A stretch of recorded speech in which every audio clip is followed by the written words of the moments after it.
तो अभी जो है ड्यूरिंग एक्सहेलेशन देखना है कि जब हम सांस बाहर छोड़ते हैं, ब्रेथ आउट करते, तब क्या होता है।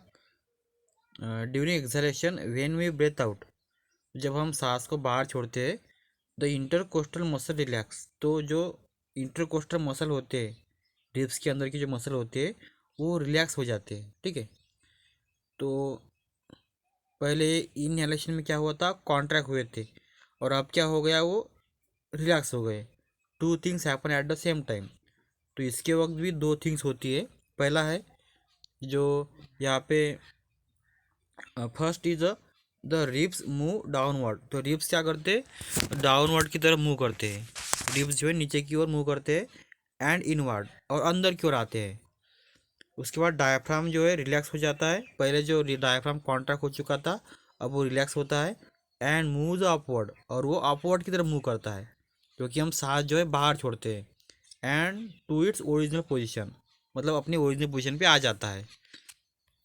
तो यहाँ पे देखो, ये जो है इधर का, ये जो है डायफ्राम, यहाँ पे ये किसका है, एक्सहेलेशन का है फिगर।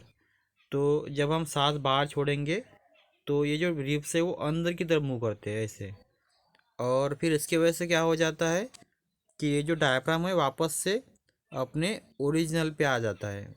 ठीक है। देखो इसमें थोड़ा सा नीचे की ओर है, तो इसमें थोड़ा सा ये ऊपर की ओर क्या करता है, मूव करता है, क्योंकि हम सांस जो ऊपर लेते हैं ना, तो उसकी वजह से ये अपने ओरिजिनल पे आ जाता है। तो आगे जो दिया है वो है, हाँ, the downward and inward movement of the ribs. तो जो रिब्स की डाउनवर्ड नीचे की ओर और अंदर की ओर मूवमेंट होती है, and the upward movement of the diaphragm, और वही डायफ्राम की जो ऊपर की ओर मूवमेंट होती है, decreases the space in the chest cavity, जिसकी वजह से क्या होता है, जो चेस्ट कैविटी है, ठीक है, वो उसकी जो स्पेस है वो कम हो जाती है, डिक्रीज हो जाती है। द चेस्ट कैविटी बिकम्स, जो चेस्ट कैविटी बिकम स्मॉलर, जिसकी वजह से क्या होता कि जो चेस्ट कैविटी है वो स्मॉल हो जाती है, क्योंकि स्पेस कम हो गई। And the air rashes out of the lungs, और जो एयर है लंग्स के अंदर भरी हुई, वो बाहर जाती है। रशेस आउट मतलब बाहर जाती है। तो lungs get emptied and contract. तो उसकी वजह से क्या होता, अब लंग्स क्या हो गए, एम्प्टी हो गए। लंग्स एम्प्टी हो गए मतलब उसकी साइज़ कम हो गई।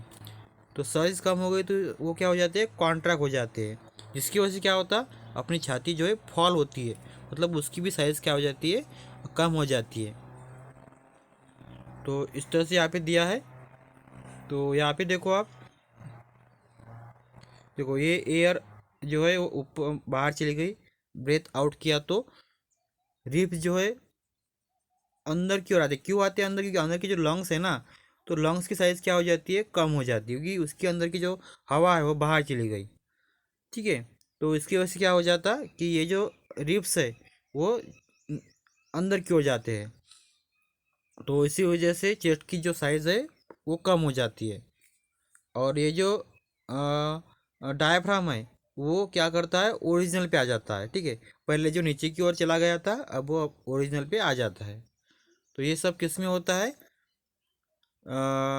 एक्सैलेशन के वक्त। ठीक है।